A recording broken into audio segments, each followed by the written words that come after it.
ಸಂಬಳ ಸಿಕ್ಕಿಲ್ಲ ಅನ್ನುವಂಥ ವಿಚಾರಕ್ಕೆ ಗ್ರಂಥಪಾಲಕಿ ಆತ್ಮಹತ್ಯೆಯನ್ನ ಮಾಡಿಕೊಂಡಿದ್ದಾರೆ. ಡೆತ್ ನೋಟ್ ಅನ್ನ ಬರೆದಿಟ್ಟು ಗ್ರಂಥಪಾಲಕಿ ಭಾಗ್ಯವಂತಿ ಆತ್ಮಹತ್ಯೆಯನ್ನ ಮಾಡಿಕೊಂಡಿದ್ದಾರೆ ಅನ್ನುವಂಥ ಮಾಹಿತಿ ಲಭ್ಯ ಆಗ್ತಾ ಇದೆ. ಕಲಬುರಗಿ ಜಿಲ್ಲೆ ಸೇಡಂ ತಾಲೂಕಿನ ಮೊಳಕೆಡ ಗ್ರಾಮದಲ್ಲಿ ಈ ಘಟನೆ ನಡೆದಿರೋದು. 3 ತಿಂಗಳಿಂದ ಸಂಬಳ ಬಂದಿಲ್ಲ ಅಂತ ಪತ್ರದಲ್ಲಿ ಉಲ್ಲೇಖ ಕೂಡ ಮಾಡಿದ್ದಾರೆ. ಇನ್ನು ವೇತನ ಕೇಳಿದ್ರೆ ಅಧಿಕಾರಿಗಳು ಕಿರುಕುಳ ಕೊಡ್ತಾ ಇದ್ರು, ಆರ್ಥಿಕವಾಗಿ ಬಹಳ ಸಮಸ್ಯೆ ಆಗಿದೆ ಅಂತ ಪತ್ರದಲ್ಲಿ ಉಲ್ಲೇಖ ಮಾಡಿದ್ದಾರೆ. ಪಿಡಿಒ ಗ್ರಾಮ ಪಂಚಾಯತಿ ಅಧ್ಯಕ್ಷರ ಹೆಸರು ಕೂಡ ಉಲ್ಲೇಖ ಆಗಿದೆ ಆ ಪತ್ರದಲ್ಲಿ. 3 ತಿಂಗಳಿಂದ ಸಂಬಳ ಬಂದಿಲ್ಲ, ನಾವು ಬದುಕೋದು ಹೇಗೆ ಅನ್ನುವಂತಹ ವಿಚಾರಕ್ಕೆ ಸಂಬಂಧಪಟ್ಟಂತೆ ಗ್ರಂಥಪಾಲಕಿ ಪತ್ರವನ್ನ ಬರೆದಿಟ್ಟು, ಡೆತ್ ನೋಟ್ ಅನ್ನ ಬರೆದಿಟ್ಟು ಆತ್ಮಹತ್ಯೆಗೆ ಶರಣಾಗಿರೋದು. ಈಗಾಗಲೇ ಈ ವಿಚಾರ ಸಾಕಷ್ಟು ಆಕ್ರೋಶಕ್ಕೂ ಕೂಡ ವ್ಯಕ್ತವಾಗ್ತಾ ಇದೆ. ಪ್ರತಿಭಟನೆಯನ್ನ ಕೂಡ ಬಿಜೆಪಿ ಹಮ್ಮಿಕೊಂಡಿದೆ ಒಂದು ಕಡೆ, ಮತ್ತೊಂದು ಕಡೆಯಲ್ಲಿ 3 ತಿಂಗಳಿಂದ ಸಂಬಳ ಯಾಕಾಗಿಲ್ಲ ಅನ್ನುವಂಥ ಒಂದಷ್ಟು ಪ್ರಶ್ನೆಗಳನ್ನ ಕೂಡ ಮಾಡಲಾಗ್ತಾ ಇದೆ. ಡೆತ್ ನೋಟ್ ಅಲ್ಲಿ ಗ್ರಾಮ ಪಂಚಾಯತಿ ಜೊತೆಗೆ ಅಧಿಕಾರಿಗಳ ಹೆಸರನ್ನ ಕೂಡ ಬರೆದಿದ್ದಾರೆ ಅನ್ನುವಂಥ ಮಾಹಿತಿ, ಹಾಗಾಗಿ ತನಿಖೆ ಆಗಬೇಕು ಅನ್ನುವಂಥ ನಿಟ್ಟಿನಲ್ಲೂ ಕೂಡ ಆಕ್ರೋಶ ವ್ಯಕ್ತವಾಗ್ತಾ ಇದೆ, ಆಗ್ರಹವನ್ನ ಮಾಡಲಾಗ್ತಾ ಇದೆ.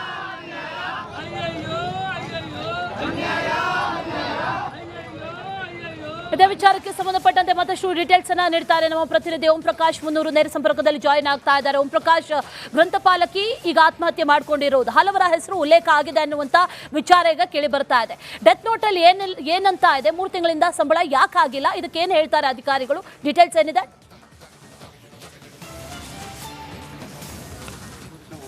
ಅಶ್ವಿನಿ, ಕಲಬುರಗಿ ಜಿಲ್ಲೆಯ ಸೇಡಂ ತಾಲೂಕಿನ ಮಳಕೇಡ್ ಗ್ರಾಮ ಪಂಚಾಯತಿ ವ್ಯಾಪ್ತಿಯಲ್ಲಿ ಕೆಲಸ ಮಾಡ್ತಾ ಇದ್ದಂಥ ಗ್ರಂಥಪಾಲಕಿ ಭಾಗ್ಯವಂತಿ ಸಂಬಳ ನೀಡದೇ ಇರೋದಕ್ಕೆ ಆತ್ಮಹತ್ಯೆ ಮಾಡ್ಕೊಂಡಿರುವಂಥದ್ದು. ನಿನ್ನೆ ಮಧ್ಯಾಹ್ನ ಗ್ರಾಮ ಪಂಚಾಯತಿಯ ಏನು ಆವರಣದಲ್ಲಿರುವಂಥ ಆ ಅರಿವು ಕೇಂದ್ರದಲ್ಲೇ ಆತ್ಮಹತ್ಯೆ ಮಾಡ್ಕೊಂಡಿರುವಂಥದ್ದು. ಇವತ್ತು ಆ ಮಹಿಳೆಯ ಹುಟ್ಟೂರಾದಂಥ ಕಲಬುರಗಿ ಜಿಲ್ಲೆಯ ಚಿತ್ತಾಪುರ ತಾಲೂಕಿನ ಪೇಟ್ಶಿರೂರು ಗ್ರಾಮದಲ್ಲಿ ಆಕೆಯ ಅಂತಿಮ ಸಂಸ್ಕಾರ ಕೂಡ ಇದೀಗ ಮುಗಿದಿರುವಂಥದ್ದು. ಅಂದರೆ ಕಳೆದ 3-4 ತಿಂಗಳಿಂದಲೂ ಕೂಡ ಆಕೆಗೆ ಬರಬೇಕಾದಂಥ ಸಂಬಳ ನೀಡದೇ ಇರೋದಕ್ಕೆ ಆಕೆ ಬೇಸತ್ತು ಹೋಗಿದ್ಲು. ಜೊತೆಗೆ ಕುಟುಂಬ ನಿರ್ವಹಣೆಗೂ ಕೂಡ ಸಾಕಷ್ಟು ಕಷ್ಟ ಆಗ್ತಾ ಇತ್ತು. ಮನೆಯಲ್ಲಿ ಚಿಕ್ಕ ಮಕ್ಕಳು ಇರುವಂಥದ್ದು. ಸೊ ಅವರೆಲ್ಲರಿಗೂ ಕೂಡ ಆ ಒಂದು ಹಣಕಾಸಿನ ತೊಂದರೆ ಸಾಕಷ್ಟು ಆಗ್ತಾ ಇದ್ದಂಥ ಹಿನ್ನೆಲೆಯಲ್ಲಿ ಆಕೆ ಸಂಬಳ ಅಂದರೆ ಬಾಕಿ ಇರುವಂಥ ಸಂಬಳವನ್ನು ನೀಡಿ ಅಂತೇಳಿ ಅಲ್ಲಿರುವಂಥ ಪಂಚಾಯಿತಿ ಅಧಿಕಾರಿಗಳಿಗೆ, PDO ಮತ್ತು ಅಧ್ಯಕ್ಷರಿಗೆ ಸಾಕಷ್ಟು ಬಾರಿ ಮನವಿ ಮಾಡಿದ್ರು ಕೂಡ ಏನು ಆ ಒಂದು ಸ್ಯಾಲ್ರಿ ಬಾಕಿ ಇರುವಂಥ ಸ್ಯಾಲ್ರಿ ನೀಡಿರಲಿಲ್ಲ. ಸೊ ಹಾಗಾಗಿ ಇದರಿಂದ ಮನನೊಂದು ನಿನ್ನೆ ಮಧ್ಯಾಹ್ನ ಪಂಚಾಯಿತಿ ಆವರಣದಲ್ಲಿರುವಂಥ ಅರಿವು ಕೇಂದ್ರದಲ್ಲೇ ಆಕೆ ಅಂತ್ಯ ಸಂಸ್ಕಾರ ಏನು ನೇಣು ಬಿದ್ದುಕೊಂಡು ಆತ್ಮಹತ್ಯೆ ಮಾಡ್ಕೊಂಡಿರುವಂಥದ್ದು. ಇದೀಗ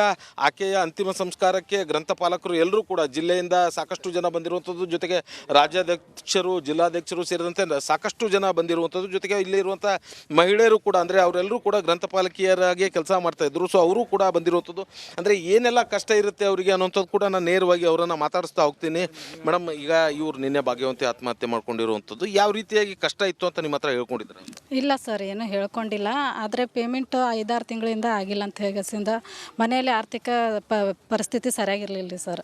ಅದರ ಸಲುವಾಗಿ ಹುಡುಗರು ಫೀಸ್ ಕಟ್ಟೋದು, ಬೇರೆ ಬೇರೆ ರೀತಿಯ ಗಂಡ ಕೂಡ ಸರಿಯಾಗಿ ಕೆಲಸ ಮಾಡ್ತಿರ್ಲಿಲ್ಲ ಅಂತ್ರಿ. ಅದ್ರ ಸಲುವಾಗಿ ಭಾಳ ಕಷ್ಟ ಆಗ್ಯಾಸಿಂದ PDO ಅವರಿಗೆ ಎಲ್ಲರಿಗೆ ಸ್ಯಾಲ್ರಿ ಕೇಳಕ್ಕೆ ಹೋದ್ರೆ ಭಾಳ ಅವಮಾನ ಮಾಡ್ಯಾರತ್ರಿ ಸರ್.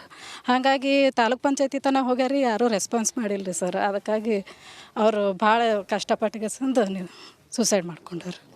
ಸೊ ಈಗ ಆ ರಾಜ್ಯಾಧ್ಯಕ್ಷರು ಕೂಡ ಇದ್ದಾರೆ. ಸೊ ಅವರನ್ನು ಮಾತಾಡ್ತೀನಿ. ಸರ್, ಈಗ ಈ ಮಹಿಳೆಗೆ ಎಷ್ಟು ತಿಂಗಳಿಂದ ಬರಬೇಕಾಗಿತ್ತು ಅಂತೇಳಿ ಅಮೌಂಟ್ ಒಂದು, ಎರಡನೇದು ಈ ಡೆತ್ ನೋಟಲ್ಲಿ ಏನು ಮೆನ್ಷನ್ ಮಾಡಿದ್ದಾರೆ ಅನ್ನೋಂಥದ್ದು? ನಮ್ಮ ಸೋದರರಿಗೆ 6 ತಿಂಗಳ ವೇತನ ಕೊಟ್ಟಿಲ್ಲ ಅಂತೇಳಿ ನಮಗೆ ಬಂದ ಮಾಹಿತಿ. ಯಾಕಂದರೆ ಡೆತ್ ನೋಟಿನಲ್ಲಿ ನನಗೆ PDO ಮತ್ತು ಅಧ್ಯಕ್ಷರಿಂದ ಕಿರುಕುಳ ಇತ್ತು. ಹೀಗಾಗಿ ನಾನು 3-4 ಸಲ ವೇತನ ಕೇಳಿದೆ.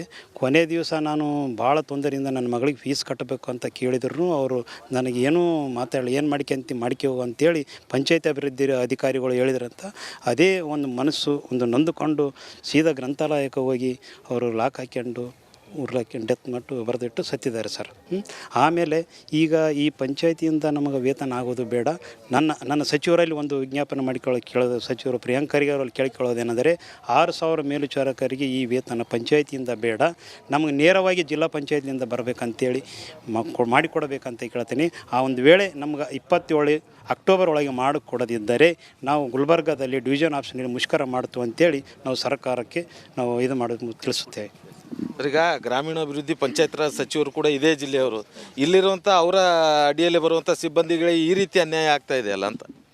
ಸರ್ ಅನ್ಯಾಯ ತುಂಬ ಆಗಿದೆ ಸರ್, ಇಲ್ಲಿವರೆಗೆ ಆಗಿದೆ. ಬಟ್ ನಮ್ಮದೇನೋ ಒಂದು ಆಗ್ರಹ ಇರ್ತದೆ. ನಾವು ಸಚಿವರಲ್ಲಿ ಹಲವು ಬಾರಿ ಬೆಂಗಳೂರಲ್ಲಿ ಹೋಗಿದ್ವಿ, ಸ್ಟ್ರೈಕ್ ಮಾಡಿದ್ದೀವಿ, ಮನವಿ ಪತ್ರ ಕೊಟ್ಟಿದ್ದೀವಿ ಸಾಕಷ್ಟು ಬಾರಿ. ನಮ್ಮ ರಾಜ್ಯಾಧ್ಯಕ್ಷ ಪಂಪಗೌಡರ ನೇತೃತ್ವದಲ್ಲಿ ಏನಪ್ಪ ಅಂದ್ರೆ ನಾವು ರಾಜ್ಯ ಸಂಘದ ನಿರ್ದೇಶಕರು ಮತ್ತು ನಮ್ಮ ರಾಜ್ಯ ಸಂಘದ ಎಲ್ಲ ಪದಾಧಿಕಾರಿಗಳು ಕೂಡಿ ಕನಿಷ್ಠ ವಾರದಲ್ಲಿ 15 ದಿವಸದಲ್ಲಿ ಪ್ರಿಯಾಂಕರ್ಗೆ ಸಾಹೇಬ್ರ ಮನೆಯಲ್ಲೇ ಕೂತಿದ್ದೀವಿ ನಾವು. ಪಾಪ ಪ್ರತಿ ಸಾರಿ ಹೋದಾಗೂ ಆಯ್ತಪ್ಪ ಇವಾಗ ಮಾಡ್ತೀವಿ, ನಾಳೆ ಮಾಡ್ತೀವಿ, ನಾಡಿದ್ದು ಮಾಡ್ತೀವಿ, ಸಚಿವ ಸಂಪುಟದಲ್ಲಿ ಇಡ್ತೀವಿ ಅಂತೇಳಿ ಬರೀ ಇದೇ ಹೇಳಿದ್ರು. ಬಟ್ ಇಲ್ಲಿವರೆಗೂ ನಮಗೇನಪ್ಪ ಅಂದ್ರೆ ಸರ್ಕಾರದಿಂದ ನೇರವಾಗಿ ಏನಪ್ಪ ಪಾವತಿ ಮಾಡೋಂಥ ವ್ಯವಸ್ಥೆ ಆಗ್ಬೇಕು ಸರ್. ಮೇನ್ ನಮ್ಗೆ ಇಡೀ ರಾಜ್ಯದ 6,000 ಚಿಲ್ಲರೆ ಗ್ರಂಥಾಲಯಗಳ ಮೇಲ್ವಿಚಾರಕರಿಗೆ ಏನೋ ಒಂದೇ ಸಮಸ್ಯೆ ಅಂತಂದ್ರೆ ನಮಗೆ ನೇರವಾಗಿ ನಮ್ಮ ಅಕೌಂಟಿಗೆ ಏನಪ್ಪ ಅಂತಂದ್ರೆ ನಮ್ಮ ವೇತನ ಏನಪ್ಪ ಅಂದ್ರೆ ನಮಗೆ ನಿಗದಿಪಡಿಸ್ಬೇಕಂತೇಳಿ ಅದೊಂದೇ ನಾವು ಸರ್ಕಾರಕ್ಕೆ ಮೇನ್ ಮನವಿ ಪತ್ರ ಕೊಡ್ತಾ ಇದ್ದೀವಿ. ಅದೇ ರೀತಿ ಏನಪ್ಪ ಅಂದ್ರೆ ಇದಕ್ಕೇನೋ ಒಂದು ವೇಳೆ ಸರ್ಕಾರ ಕ್ರಮ ಕೈಗೊಳ್ದಿದ್ರೆ ಏನಪ್ಪ ಅಂದ್ರೆ ಇದೇ ತಿಂಗಳು 27ನೇ ತಾರೀಕು ಏನಪ್ಪ ಅಂದ್ರೆ ವಿಭಾಗೀಯ ಕೇಂದ್ರ, ಯಾಕಂದ್ರೆ ಮಾನ್ಯ ಸಚಿವರ ವಿಭಾಗೀಯ ಕೇಂದ್ರ ಇರೋದ್ರಿಂದ ನಾವು ಬೆಂಗಳೂರು ಬೇಡ, ಇಲ್ಲೇ ಏನಪ್ಪ ಅಂದ್ರೆ ಇಡೀ ರಾಜ್ಯದ ಎಲ್ಲ ಮೇಲ್ವಿಚಾರಕರು ಜೊತೆಗೂಡಿ ಬಂದು ಏನಪ್ಪ ಅಂದ್ರೆ ಕಲಬುರಗಿ ನಗರದಲ್ಲಿ ಏನಪ್ಪ ಅಂದ್ರೆ ಅನಿರ್ದಿಷ್ಟಾವಧಿ ಮುಷ್ಕರ ಮಾಡ್ಬೇಕಂತೇಳಿ. ಈಗ ಒಂದು ಭಾಗ್ಯವಂತಿ ಅಂತೂ ಸಾವಾಯಿತು. ಸೊ ಈ ಸಾವಿಗೆ ಒಂದು ನ್ಯಾಯ ಬೇಕಲ್ಲ, ಈಗ ಯಾರು ಹೊಣೆ ಇದಕ್ಕೆಲ್ಲ ಅಂತ? ಸರ್ ಹೊಣೆ ಅಂತ ಗ್ರಾಮ ಪಂಚಾಯತಿ ಸರ್ಕಾರ ಹೊಣೆ ಸರ್. ಯಾಕಂತಂದ್ರೆ ಕರೆಕ್ಟಾಗಿ ನಮಗೆ ಈಗ ಸರ್ಕಾರ 3 ತಿಂಗಳಿಗೊಮ್ಮೆ ವೇತನ ಬಿಡುಗಡೆ ಮಾಡಿ ಸರ್, ಅದು ಕೇವಲ 12,000 ಸರ್. ಆಮೇಲೆ ಉಳಿದ ಬಾಕಿ ಮೊತ್ತ ಏನಪ್ಪ ಅಂದ್ರೆ ಜಡ್ಪಿನಿಂದ ತೊಗೊಳ್ಳಿ, ಗ್ರಾಮ ಪಂಚಾಯತ್ ಸೆಸ್ನಿಂದ ತೊಗೊಳ್ಳಿ ಅಂತ ಹೇಳ್ತಾರೆ. ಅದಕ್ಕೆ ನಾವು ಹೇಳೋದು, ನೀವು ಸೆಸ್ ಎಲ್ಲ ಗ್ರಾಮ ಪಂಚಾಯತ್ ಕಲೆಕ್ಟ್ ಮಾಡಿಕೊಂಡು ಗ್ರಾಮೀಣಾಭಿವೃದ್ಧಿ ಇಲಾಖೆ ಇಟ್ಕೊಂಡು ನಮಗೇನಪ್ಪ ಅಂದ್ರೆ ನಾವು ಮಂತ್ಲಿ ಏನಪ್ಪ ಅಂದ್ರೆ ನಮ್ಮ ನೇರವಾಗಿ ಅಕೌಂಟಿಗೆ ಹಾಕಿದ್ರೆ ನಮ್ಮ ಇಡೀ ಎಲ್ಲ ಗ್ರಂಥಪಾಲಕರಿಗೆ ಜೀವನ ನಿರ್ಣಯ ಮಾಡ್ಲಿಕ್ಕೆ.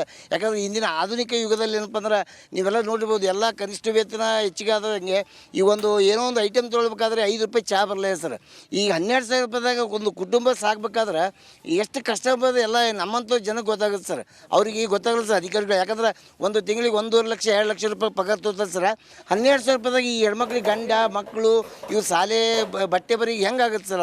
ಅದೊಂದೇ ಕ್ವಶನ್ ಸರ್. ನಮಗೆ ಇರ್ತಕ್ಕಂಥ ಅಮೌಂಟ್ ಏನಪ್ಪ ಅಂದ್ರೆ ನೀವೇನು 19,201 ರೂಪಾಯಿ ನಿಗದಿಪಡಿಸಿರಲ್ಲ, ಅದನ್ನೇ ಏನಪ್ಪ ಅಂದ್ರೆ ಸರ್ಕಾರ ನಮಗೆ ನೇರವಾಗಿ ಏನಪ್ಪ ಅಂದ್ರೆ ಇಲಾಖೆ ವತಿಯಿಂದನೇ ನಮಗೆ ಮೇಲ್ವಿಚಾರಕರಿಗೆ ಕೊಡ್ಬೇಕಂತ ಅದೊಂದು ಮೇನ್ ಆಗ್ರಹ ಸರ್ ನಮಗೆ.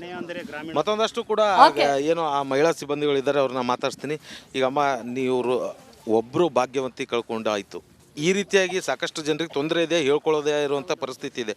ಸೊ ಏನು ಆಗ್ರಹ ಮಾಡ್ತೀರಿ ಸರ್? ಇದು ಒಬ್ಬರು ಪ್ರಾಬ್ಲಮ್ ಅಲ್ಲ, ಇಡೀ ಗ್ರಂಥಪಾಲಕರೇ ಪ್ರಾಬ್ಲಮ್ ಸರ್. ಇದು ಅವರು ಡೆತ್ ಆಗಿದ್ದಾರೆ, ನಾವು ಡೆತ್ ಆಗಿಲ್ಲ, ಜೀವಂತಿದ್ದೀವಿ, ಅಷ್ಟೇ ವ್ಯತ್ಯಾಸ ಸರ್.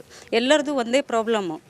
ಬಟ್ ಈಗ ಪಂಚಾಯತರು ಏನು ರೆಸ್ಪಾನ್ಸ್ ಮಾಡಲ್ಲ ನಮಗೆ. ನಮ್ಮ ಇಲಾಖೆಯಿಂದ ಆದರೆ ಎಲ್ಲ ಚೆನ್ನಾಗಾಗುತ್ತೆ. ನಿಮಗೆಲ್ಲ ಕರೆಕ್ಟಾಗಿ ಸರಿಯಾಗಿ ಆಗ್ತಾ ಇದೆ? ಅದೇ ಹೇಳ್ತಿದ್ದೀನಿ ಸರ್, ಆಗೋದೇ ಇಲ್ಲ. ಎಲ್ಲರ ಪ್ರಾಬ್ಲಮ್ ಅದೇ ಸರ್. ಅವ್ರಿಗೆ ಏನದು ತಡ್ಕೊಳಕ್ಕಾಗಿಲ್ಲ, ಸುಸೈಡ್ ಮಾಡ್ಕೊಂಡಿದ್ದಾರೆ. ನಾವು ಫೇಸ್ ಮಾಡ್ತೀವಿ ಅಂತೇಳಿ ಸ್ವಲ್ಪ ಧೈರ್ಯವಾಗಿ ಉಳ್ಕೊಂಡಿವಿ, ಅಷ್ಟೇ ವ್ಯತ್ಯಾಸ. ಎಲ್ಲರ ಪರಿಸ್ಥಿತಿ ಸೇಮ್ ಸರ್ ಅದು.